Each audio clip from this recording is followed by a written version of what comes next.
Today we're looking at SP2 acrylic-based puncture repair. Before we get started, let's always follow OSHA and local safety requirements when working on roofs.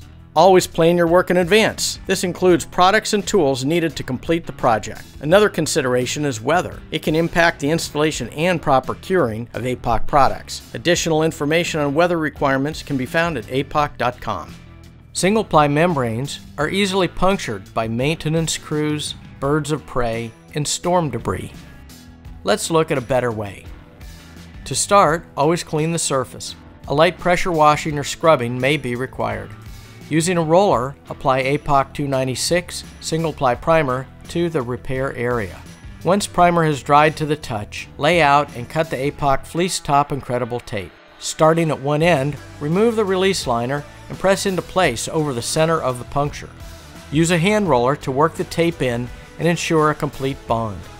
Using a chip brush, apply APOC 264 flash and seal sealant to the surface of the tape. Apply APOC 264 a minimum of 1 inch past the tape in all directions. Now your APOC SP2 acrylic-based puncture repair is complete. For additional information on energy efficiency, maintenance coatings, liquid applied roofing, visit us at APOC.com.